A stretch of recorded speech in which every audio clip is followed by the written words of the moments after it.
Eu vou tentar seguir aqui. Se ficar algo insuportável, eu aviso vocês, tá? Então estávamos ali na competência interna.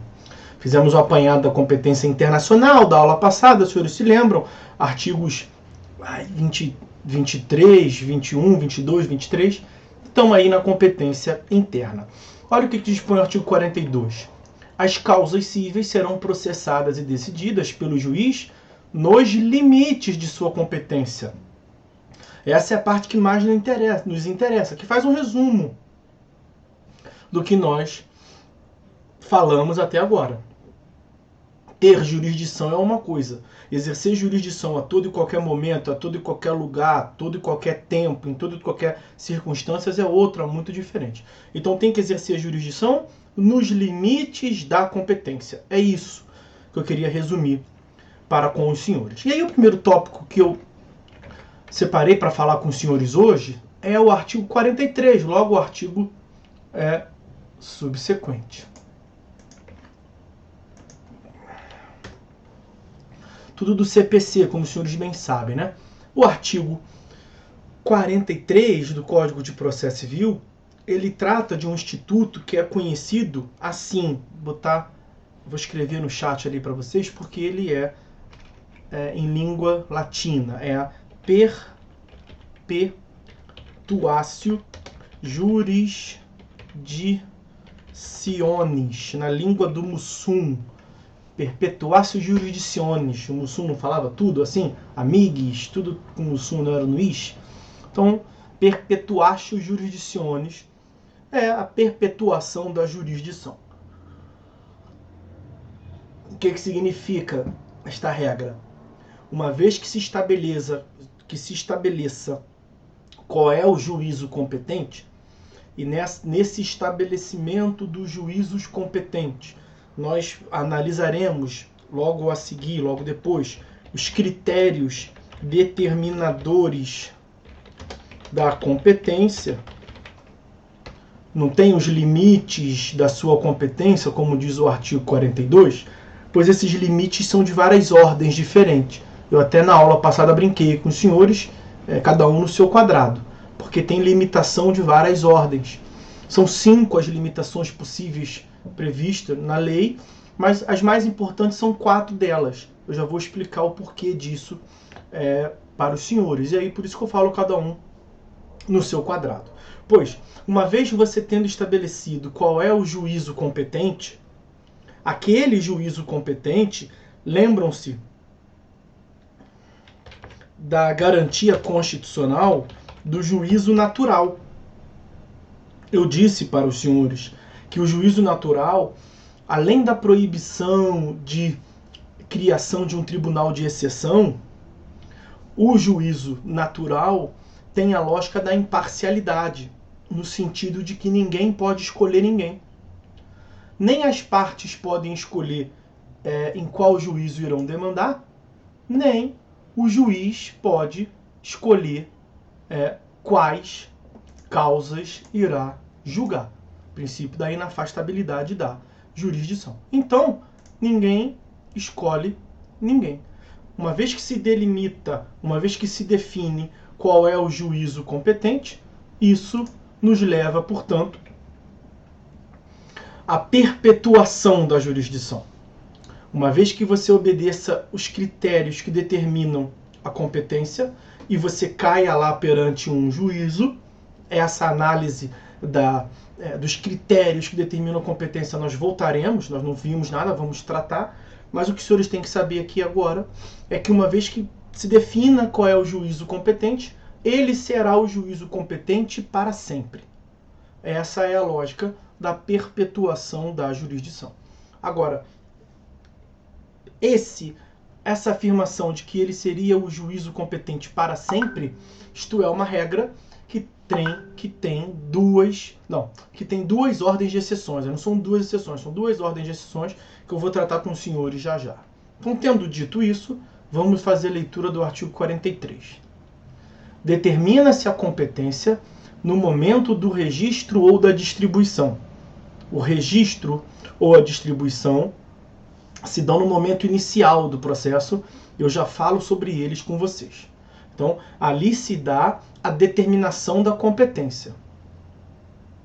Sendo irrelevantes as modificações do estado de fato ou do estado de direito ocorridas posteriormente. Então, uma vez que se definiu o juízo competente, você não pode mais mudar, seja por uma alteração no plano dos fatos, seja uma alteração superveniente que ocorreu depois, quanto ao direito. Salvo quando suprimirem órgão judiciário ou alterarem a competência absoluta. Então ele já trouxe a regra e traz ali as duas exceções. Mas nós veremos que tem mais exceções. Então a primeira, antes de destrinchar ali o artigo com vocês, já uma consideração introdutória. Cuidado com esse artigo, porque esse tipo de artigo é o pior que pode ter para um leitor desavisado, vamos assim dizer. E a grande função do professor é não deixar que nenhum dos senhores se tornem desavisados. Então, pela leitura do código, do artigo 43, você poderia supor que nós temos ali uma regra, a parte inicial, e duas exceções, que é a parte do salvo em diante. Depois do salvo, ele traz duas exceções. Quando suprimir órgão judiciário ou quando mudar a competência absoluta. Mas não são apenas essas duas exceções, são 4 exceções. A parte do salvo da exceção é no final, né? Então deixa eu voltar para ler o dispositivo, destrinchando ele. Determina-se a competência no momento do registro ou da distribuição da petição inicial. Deixa eu pegar essa parte aqui para fazer alguns comentários com vocês. Os senhores verão que o processo se inicia no Código de 2015. O processo ele se inicia com o protocolo da petição inicial. Deixa eu achar aqui o dispositivo para os senhores. Artigo 312. Considera-se proposta a ação quando a petição inicial for protocolada. A parte final é outro contexto, não nos interessa. Eu quero a parte inicial. A parte final é que não interessa, a parte inicial interessa, do 312. Considera-se proposta a ação quando a petição inicial for protocolada. O protocolo da petição inicial dá início ao processo, portanto, e logo depois do protocolo da petição inicial, nós teremos o registro ou a distribuição. O que é o registro? O registro ele ocorre sempre, tá, meus amigos? Então, na distribuição tem o registro e mais a distribuição. No registro, só tem o registro. O que é o registro? É você subsidiar o banco de dados, você fazer o registro das informações do processo no banco de dados do Poder Judiciário. Quando você vai fazer uma compra, às vezes, aliás, tudo que você vai fazer agora, até para trocar uma camisa, para trocar um presente, comprar, fazer compra na farmácia, não te pedem os seus dados? Para fazer, porque elas querem ter os dados dos consumidores, o registro. Agora, o banco de dados do Judiciário precisa ter as informações das ações. É claro que não é para vender produto farmacêutico, nem para trocar uma blusa. Mas é porque tem diversos institutos no processo que dependem das ações serem idênticas ou das ações serem parecidas, assemelhadas. Nós vamos tratar disso aqui, nesse período ainda, quando lá na frente, na última aula, provavelmente, estivermos falando dos elementos que identificam uma ação. Pois a parte pode informar para o juízo que a sua demanda é idêntica a uma outra ou que a sua demanda é muito parecida com uma outra. Tanto a própria parte demandante quanto a outra parte, a parte demandada. Só que o judiciário não pode esperar que a parte faça esse serviço. Porque pode ser por desconhecimento da parte, ou pode ser por má-fé mesmo processual, que essa informação da semelhança ou da identidade sejam negligenciadas, ou sejam, não sejam passadas para o Poder Judiciário. E o Poder Judiciário tem lá um setor de distribuição, tem um setor que subsidia, que municia o banco de dados, jogando as informações para esse banco de dados. Há um tempo atrás, antes do processo eletrônico, tinha um servidor que fazia isso, o distribuidor. Lá no prédio tem o local para você fazer distribuição, para fazer o protocolo das petições, e era um servidor do Estado que fazia ali. Agora, com o processo eletrônico, os senhores verão que o sistema te pede uma infinidade de informações. É essa a lógica de registro. E acaba que quem faz o registro atualmente é o próprio advogado, né? Quando está protocolando uma petição inicial eletrônica. Não sendo eletrônica, são em servidores ainda. Vejam, é quase que a lógica de pagar contas em banco. Antigamente, você só conseguia pagar conta em banco por um funcionário do banco. Agora, você mesmo paga a sua conta lá, no caixa eletrônico, na internet. Então, você acaba assumindo a função de outrem num cenário anterior. Isso é próprio da tecnologia, né? Os avanços sociais nos causam essas mudanças. Pois bem, isso é o registro, meus amigos. Municiar o banco de dados do tribunal com as informações. Além do registro, nós temos um outro fenômeno diferente, que é a distribuição. No que consiste a distribuição? A distribuição, ela é um sorteio. Nós falamos ainda há pouco que tem os critérios que você vai usando para você definir qual é o juízo competente. Nós não vimos ainda esses critérios, mas eu posso dar aqui dois exemplos para que os senhores vejam. Um dos critérios é o critério da matéria. Então, se tem vara civil instaurada e tem vara criminal instaurada, se você está distribuindo uma denúncia, você vai na vara criminal. Se você está distribuindo uma ação indenizatória de acidente de trânsito, é na vara civil. Então, um dos critérios é a matéria. Ponto. Tem um outro critério, que é o critério da função. No Poder Judiciário, cada órgão exerce uma função. O tribunal, as câmaras do tribunal têm a função de julgar em regra recursos. E as varas cíveis têm a função de julgar as ações de forma originária, o começo das ações. Então, se você está distribuindo uma ação nova, que não é uma hipótese excepcional que começa no tribunal, tem hipóteses excepcionais, mas a sua não é uma hipótese excepcional, você não vai para o tribunal, você vai para a vara cível. Está aí uma outra divisão. Uma divisão de órgãos do Poder Judiciário, cada um exerce sua função. Os critérios, como eu disse, são 5. E os 5 critérios, eles atuam cumulativamente. Não é para você escolher um em cada uma das demandas e analisar. Nós vimos 2 aqui, 2 de 5. Bom, você utilizou todos os 5 critérios que determinam a competência. Aí a resposta, porque isso acontece, por exemplo, aqui em Friburgo, você fez toda essa divisão e você viu que é na justiça estadual, não é na justiça eleitoral ou na do trabalho. Pronto, você já utilizou quanto à matéria. Você sabe que não é na vara criminal, é na vara civil. Você não vai para o juizado, você vai para a vara civil. O juizado é um outro critério, critério do valor. Falaremos. E aí quando você faz todos esses tipos de análise dos critérios, você chega na ponta final. O final da sua operação não é exato. Não é exato porque estão 3 varas cíveis que você pode demandar. E ninguém pode escolher ninguém, então, de acordo? O resultado final da sua pesquisa é vara cível da Justiça Estadual. Quantas varas cíveis da Justiça Estadual tem na sua localidade? A localidade é um outro critério.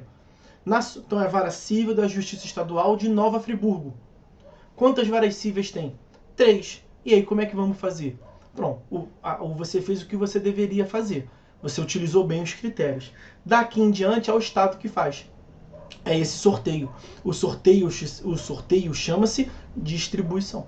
Então, ao selecionar lá no sistema, no processo eletrônico, vara cível de Nova Friburgo, o próprio sistema vai te dar uma resposta, vai falar que foi protocolada a ação, que a sua petição é número tal, que caiu na 3ª vara cível. Mas como é que a 3ª vara cível foi a eleita para ser o juízo natural? Ela não escolheu, nem você a escolheu. É um sorteio. E aí a próxima ação que vai ser distribuída, a 3ª vara cível está fora do sorteio. Ou vai ser a primeira ou vai ser a segunda. E aí caiu na segunda. E aí a 3ª ação subsequente é da primeira. De modo que haja uma distribuição equânime, para que cada juízo tenha uma ação, uma quantidade parecida de ações. Esse é a distribuição. A distribuição ela é tão sorteio, mas tão sorteio, que há um tempo atrás, quando não tinha processo eletrônico, quando não tinha nem mesmo um sistema informatizado, era tudo na munheca, os senhores devem imaginar que já houve tempo em que era tudo na munheca, tinha uma audiência de distribuição. Então, todas as petições iniciais que davam início a processos naquele dia, ao final se fazia tipo que um bingo. Era literalmente assim, não é modo de dizer não. Tinha um globo esférico com hastes metálicas, com várias bolas dentro. Hoje são 52 varas cíveis no Rio de Janeiro, a capital do Rio de Janeiro. Mas vamos supor que naquela época devia ter lá 35. Tinham 35 bolas. E aí você pegava a primeira petição, folha de papel mesmo, naquela época era folha de papel. Você pegava a primeira petição, essa petição aqui, fulano de tal em face de ciclano de tal, vamos definir o juízo competente. Rodava lá, apertava o botão, caía. Número 18, 18ª vara civil. E botava a bolinha lá em cima da petição e via para a próxima. Era a mesma lógica. Aí sobrava outras 34 varas cíveis em tese possíveis. Então essa é a distribuição. Como ninguém, sei porque eu fiz isso. Como ninguém pode escolher ninguém, há um sorteio absolutamente impessoal e objetivo. Mas tem algumas localidades em que não tem como fazer sorteio, pelo simples fato de que é uma vara única. Quanto mais para o interior, quanto menos processos tenha, ou seja, quando não houver necessidade de ter mais uma estrutura do Estado, cada órgão jurisdicional, cada juízo, tem várias despesas a mais. Além de despesa de infraestrutura e logística, tem também despesa com pessoal. É um juiz titular, um juiz substituto, responsável pelo cartório, são os servidores, então é uma despesa maior. Então, tem algumas localidades que não justifica, aqui, por exemplo, Bom Jardim, salvo engano meu, até a última vez que eu saiba, Bom Jardim é vara única. Me fugiu até o nome da juíza, Maria da Conceição, Maria das Dores, sei lá, fugiu o nome, no tempo que eu não atuo por aqui. Então, quando você chega no resultado final da sua pesquisa e só tem um juízo, você não precisa fazer distribuição. Por isso que o código fala ou registro ou distribuição. Resumindo todo esse contexto, portanto, registro é quando é uma vara de juízo único. Distribuição, quando é uma vara que tem mais de um juízo em tese possível. Então, seja pelo registro, seja... No registro não vai ter sorteio. Toda demanda distribuída em Bom Jardim vai cair na vara única de Bom Jardim. Distribuição, vai ter que ver qual das 52 varas cíveis da capital do Rio de Janeiro será. Todas as 52 são competentes, porque a análise passou pelo critério. E é um sorteio que vai escolher. Então, quando o código fala registro ou distribuição, é por essas duas hipóteses. Vamos voltar. Sendo irrelevante as modificações de estado, de fato e de direito ocorrido posteriormente. Então, tá aí a segunda parte do dispositivo que eu queria chamar a atenção dos senhores.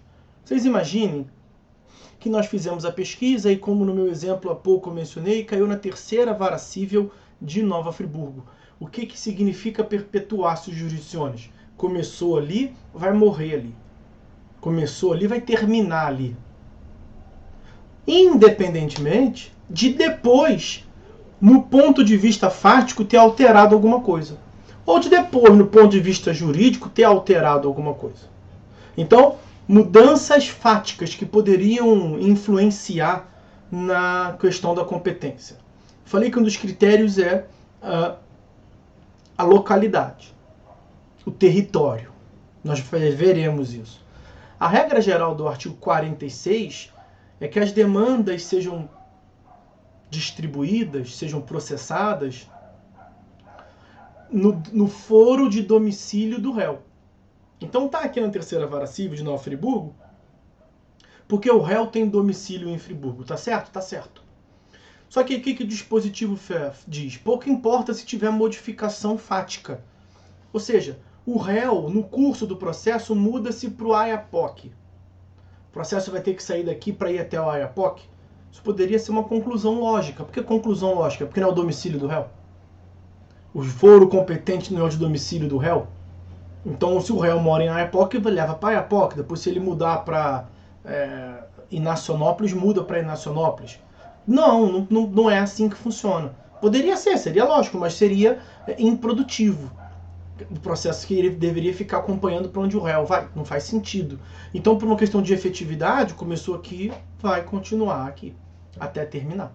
Porque esse é o juízo natural. Naturalmente, você poderia ter hipóteses, dependendo do tipo de complexidade da causa e da irrelevância do réu, se mudar para provocar esse tipo de situação. E nós adiantamos que no juízo natural ninguém escolhe ninguém. Não pode a parte mover alterações fáticas para mudar a competência do juízo. Ok? Pois bem.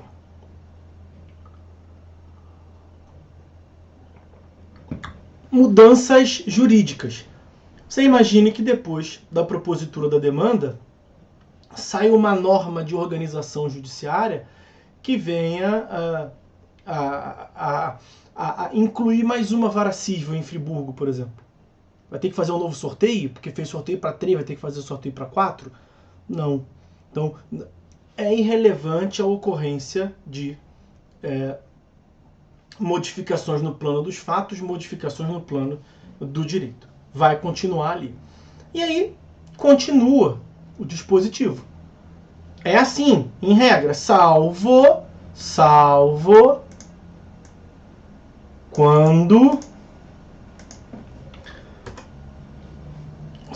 quando suprimirem órgão judiciário ou alterarem a competência absoluta. Bom, então peraí. Então tem situações que pelo próprio artigo 43 modificam a competência. Então é possível que nós tenhamos uma modificação superveniente da competência. Ela é excepcional, mas ela é possível. E o que o dispositivo diz? Salvo se a alteração suprimir órgão judiciário. Ou se a modificação no direito alterar a competência absoluta. Aqui é o caso mais simples de você entender. Quer ver? Nós caímos na terceira vara civil de Friburgo. Aí, o país está em crise, né? O mundo vai ficar em crise durante um período aí. Está arrecadando pouco, está gastando muito, tem que diminuir o tamanho do Estado, não dá mais para ter 3 varas cíveis. Vamos ter que tirar uma. E o que vai fazer com esse órgão? Vai deixar de existir. Pega a última. Veja, no Rio é mais claro de ver. Tem 52 varas cíveis. Onde julga o 52, julga o 51. A gente pega esse juiz, os servidores são estáveis, redistribui ele, mas é um órgão a menos, para gastar menos dinheiro. Então, os processos que estavam na 52ª varas cíveis vão permanecer lá se ela não existe mais? Aí você queria dar murro em ponta de faca, se você afirmar que começou lá, vai se perpetuar lá, mesmo o lá não existindo. Então começou na vara 52, vai terminar na vara 52, mesmo que ela não exista mais. Aí você vai gerar uma afastabilidade da jurisdição. Não vai ter jurisdição exercida, que lá não tem ninguém. Então, se suprimir o órgão jurisdicional, o órgão judiciário, claro, todos os... Imagina, na 52, como a gente chama, né, na 52ª vara civil, tem lá 5.000 processos. O que fazer com aqueles 5.000 processos? Sortear novamente. Aí vai de número 1 para a vara 18, vai de número 2 para a vara 35 e por aí vai. Vai ser a chamada redistribuição, uma nova distribuição. Ok? O próprio artigo traz, essa hipótese é elementar, não tem dificuldade de compreensão, salvo engano. A segunda hipótese de modificação de competência absoluta, por hora fixem o que eu vou falar, porque nós vamos ter um tópico aqui para distinguir a competência relativa da competência absoluta. Ok? Competência absoluta é aquela que não admite modificação. É aquela que gera um vício insanável. Então a competência absoluta são critérios mais sérios, vamos assim dizer. Nós já veremos quais são. A matéria é um deles. Então você imagina que agora mudou o exemplo. E mudou o exemplo não é porque tem que acabar com o órgão judiciário. A cúpula de estatística e de gestão do Tribunal de Justiça chegou à conclusão que tem vara civil de mais, 52, e vara criminal de menos, acho que é 30 e qualquer coisa. E o que eles pensaram lá? Não está com dinheiro para abrir um novo órgão. Vamos modificar. Então a 50ª vara civil vai passar a ser a 38ª vara criminal. Estou chutando o número aqui, tá? Criminal eu não sei bem não. Veja, o órgão continua existindo, só que ele não vai poder mais julgar causas cíveis, vai passar a julgar causas penais. Competência não é delimitação da atuação? Então, quando o órgão passa a ser criminal, o juiz não pode mais exercer legitimamente jurisdição no âmbito não criminal, mas apenas no criminal. E aí o que acontece com os processos que estão naquele órgão, que nesse segundo caso não vai deixar de existir, ele vai continuar existindo. Só que ele não vai ser mais competente para julgar aquelas matérias. O que vai ter que ser feito? Redistribuição. Devolve tudo para o distribuidor e faz sorteios daqueles processos. Ele vai passar a receber vários outros processos de naturezas criminais. E aqueles cíveis ele não vai julgar mais. É essa a interpretação que se faz do artigo 43. Ok? Só que tem que ter cuidado com o seguinte. Como eu adiantei, ele é um artigo perigoso porque numa leitura apressada você pode, né, entender que as duas exceções são apenas essas. Porque ele diz salvo pá, e não falar além de outras hipóteses. Mas tem outras hipóteses. Eu gosto sempre de lembrar o que nos ensinou o ministro Eros Grau. Na verdade ele não ensinou, ele só teve uma sacada. O ministro Eros Grau disse que o direito não pode ser interpretado em tiras. Ou seja, você não pode achar que entendeu tudo de perpetuatio jurisdictionis lendo só o artigo 43. Basicamente isso que significa a tal da interpretação sistemática. Temos que analisar o direito como um sistema, um conjunto de normas. E aí você vai encontrar outras exceções. Primeira exceção, não é a primeira, então é a terceira exceção, é a primeira fora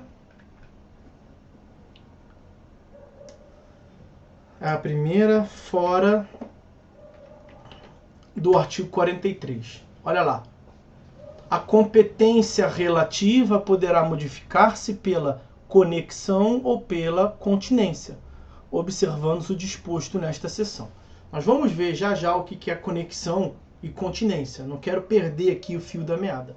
Mas lembra que nós falamos que existem alguns institutos quando as demandas são idênticas? Identidade de demandas.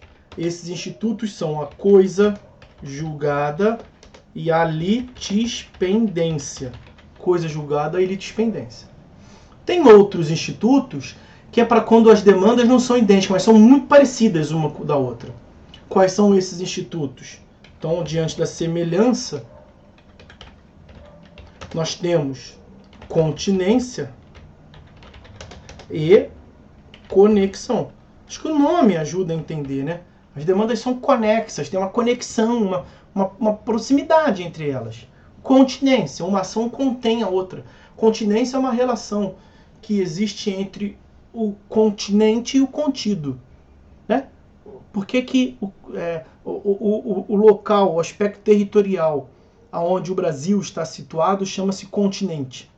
Porque o continente contém vários países que nele são contidos. Qual é a relação que existe entre essa xícara e o líquido que está dentro do café? É uma relação de continência. O café está contido e a xícara, nesse contexto, ela é continente, porque ela contém algo. Então, a relação de continência, as demandas são tão semelhantes que uma contém a outra. Temos uma demanda maior e uma demanda menor, e a demanda menor está já inserida na demanda maior. Isso que é a continência, que as pessoas têm um drama, um trauma para compreender. É simples assim. Pois em havendo conexão ou continência, então já são duas exceções, né? Conexão e continência, são institutos distintos, tá? Olha o que prevê o artigo 58. Vou pegar o 58 e 59, que um decorre do outro.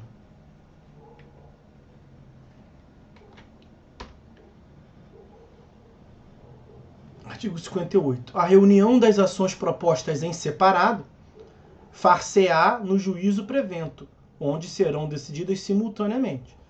Vejam, é toda e qualquer demanda separada? Não, porque a regra é que as demandas sejam separadas, que não tem nada a ver com a outra. Quando ele diz ali, o 58 está no contexto do 57, do 56, do 55, do 54, naquele capítulo. Então as demandas que são propostas em separado, mas que são muito próximas, tem um tipo um ímã aqui, uma magnitude entre elas, você reúne para um julgamento só. Ao fim e ao cabo, Quando as demandas são semelhantes, o que se quer evitar são julgamentos divergentes. Elas são reunidas para julgamento conjunto. Olha lá, onde serão decididas simultaneamente, parte final do artigo 58. E o 59 diz: o registro ou a distribuição da petição inicial torna prevento o juízo. Vai ser julgada no juízo prevento, então tem uma aqui e uma aqui. Uma está na terceira vara civil, outra está na segunda vara civil. Mas entre elas há uma semelhança, há uma conexão, um vínculo que uma atrai a outra. Uma atrai a outra, não é que trai não, atrai a outra. Aonde vai julgar? Qual é a consequência disso? Reunir. Mas vai reunir aonde? Na terceira vara civil ou na segunda vara civil? Juízo prevento. E o que o 59 diz? O registro ou a distribuição da petição inicial torna prevento o juízo, ou seja, é o primeiro que recebeu. Então a primeira dessas duas demandas, a primeira dela caiu na segunda vara civil. O que fazer com a demanda que está na terceira vara civil? Ela vai ser deslocada para a segunda vara civil. O juiz lá da terceira vara civil vai reconhecer que realmente são conexas e vai mandar para o da segunda vara civil. Então aquela demanda que começou na terceira vara civil vai continuar na terceira vara civil? Não, ela vai vir para a segunda. Por quê? Pela conexão ou pela continência. São dois casos distintos, tá, meu amigo? Conexão é uma coisa, continência é uma outra coisa, mas são muito parecidas, tá? Então, tanto a conexão quanto a continência ensejam a retirada, a modificação da competência que foi estabelecida inicialmente em um juízo e ela vai para um outro juízo. Ok? Mas não está no 43. Por isso que eu chamo a atenção dos senhores. Além disso, nós temos o 516, parágrafo único.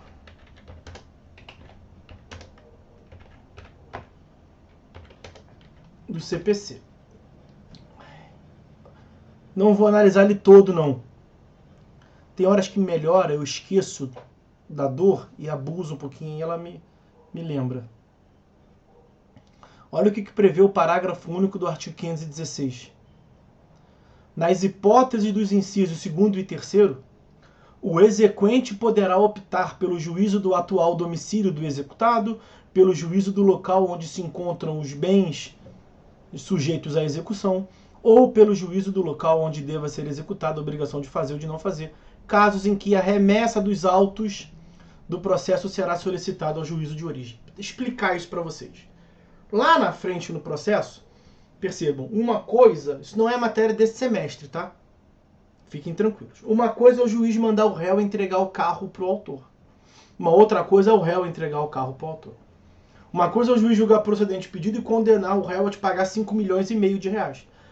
Quando sai a sentença, você tem quanto na sua conta? Nada. Se o réu não te pagar no dia seguinte, tem quanto na sua conta? Nada. E o processo prossegue para tornar efetivo.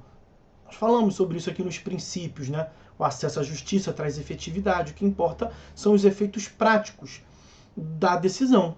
E não ter um arquivo em PDF dizendo que você tem direito a alhos ou bugalhos, seja lá o que for, e não está aquilo na sua esfera jurídica. Pois bem, então há uma fase que é destinada à satisfação das obrigações, que é a fase da execução. Ok? Quando começa a fase da execução, que os senhores verão em processo civil 4, relaxem. Quando começa a fase da execução, o juiz já condenou e vai prosseguir. Esse prosseguimento vai se dar em regra onde? No juiz que condenou. Só que o que o parágrafo único está dizendo? Aquela alteração do ponto de vista dos fatos, lá do 43, que ele disse que é irrelevante, o réu mudou o domicílio. Então o processo tramitou aqui em Friburgo durante 15 anos. E agora, quando vai começar a execução, que o réu não te pagou, o réu não cumpriu a decisão, você vai agredir o patrimônio. Você não, no Estado. Vai agredir o patrimônio dele para fazer cumprir na marra. Aspecto político da jurisdição, quem manda é o Estado, blá blá blá. Só que o réu não mora mais aqui. Ele não tem mais bens nenhum aqui. Que adianta esse processo continuar aqui? Você imagina que o réu se mudou lá para a comarca de Antagorda, no interior do Rio Grande do Sul. O processo pode continuar aqui? Pode. Mas para você conseguir morder um trator, uma fazenda, sei lá, as cabeças de gado dele, que está lá na comarca de Antagorda, vai ter que ter a tal da carta precatória, que os senhores verão no próximo período. É um ato de comunicação processual do juiz aqui do Rio de Janeiro, Nova Friburgo, com o juiz lá do Rio Grande do Sul, Anta Gorda. Isso demora o processo, isso faz com que demore muito a jurisdição. O que o código, portanto, disse nessa fase? Então, ao começar a fase de execução, ao começar a fase em que você vai pé na porta para pegar o bem para satisfazer a obrigação, o credor pode escolher e manter aqui, regra geral, artigo 43, ou mandar para outro lugar. Qual é esse outro lugar? Qualquer lugar que der na telha do autor? Não. O local do domicílio atual do executado é a regra geral que nós veremos, domicílio do réu. Só que o réu aqui é um executado, então ele não tem... a ação começou em Friburgo porque 15 anos atrás ele tinha domicílio em Friburgo. Mas é claro que as pessoas não ficam paradas, né? Tem uns que são mais nômades, outros que são menos nômades, mas é comum que haja uma modificação no estado de fato da pessoa. Então o cara é um grande empresário, acabou a atividade dele aqui em Friburgo, agora ele está lá em Anta Gorda. Aí você pode levar esse processo para lá, para Anta Gorda. Os senhores verão, quanto mais perto dos bens do executado tiver, melhor. Aí você imagina que o executado mora em Porto Alegre, mas ele tem a fazenda em Anta Gorda. Então o domicílio dele é Porto Alegre. Onde os bens estão localizados, Anta Gorda. Onde o processo começou, Nova Friburgo. Pode mudar? Pode, tanto para Porto Alegre, domicílio atual do executado, ou para Anta Gorda, interior do Rio Grande do Sul. Local onde o executado tem agora os bens. A terceira hipótese foi uma obrigação de fazer ou não fazer. Você imagina que o juiz determinou a construção de uma estátua em Juiz de Fora. Onde vai ser cumprido? O contrato estava previsto isso. Onde vai ser cumprida a obrigação? Em Juiz de Fora. Como é que o juiz de Friburgo vai saber se foi bem feito ou não foi? Carta precatória. Aí demora o processo.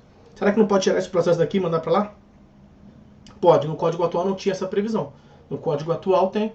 Então, do lado do 43, botem aí 516, parágrafo único. Tá? E aí, para acabar o artigo 43, vejamos o artigo 45. Vou botar ele por partes, tá?